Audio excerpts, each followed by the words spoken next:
Mr. Saran Singh Sapra, initially the Congress, you said that there was sporadic rallies that Mr. Rahul Gandhi did. We all saw that. It was in Punjab. But we did not see the Congress raising the voice all across the country. It was little apprehensive as far as this entire agitation goes. Was it because of the fact that the letters that the government is now throwing in the face of the opposition, that you were also during the UPA regime wanting to bring in these reforms, which the government says is very important to unshackle the farmers from the middlemen and give them better option? See, Ankit, first of all, I would like to remind you that Congress had organized, and I'm sorry to say that national channel should not turn a blind eye towards the protests which were organized in Kolhapur, in Satara, Sangli, Pune, in Maharashtra, then Gujarat, then Madhya Pradesh, Rajasthan, Chhattisgarh. I feel that your regional channels must have covered. You can see, you can look after that. Whereas today, what the farmer is demanding, he is not demanding Khalistan. He is warning the government that India should not turn into Afghanistan or Adanistan. Today, there is a tremendous trust deficit. There is a trust deficit. These farmers, they don't believe in this government.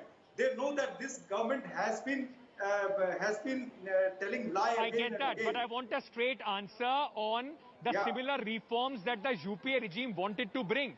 What is this change of heart? I mean, all of us do understand that the way the farming is being done right now, there needs to be certain changes made. When you were in power, if you wanted to bring similar changes as far as the agriculture is concerned, why is it that right now the Congress is standing in opposition? See, let me tell you very clearly that Congress was never opposed to any agri reforms. Why? We wanted agri reforms, but we never wanted to bring in a form of ordinance. We never wanted to keep the stakeholders out. We never said that we'll be bringing this in a form of ordinance in midst of a pandemic. We'll not consult the stakeholders. These were not the issue which Congress wanted to do. But unfortunately, this current dispensation has done that. And when you are talking about this, let me also remind you of the statements of Arun Jaitley and Sushma Swaraj. They had strongly advocated about MSP and also about APMC. Arun Jaitley went ahead and spoke about the European countries and US contribution, $400 million for the subsidy for farmers.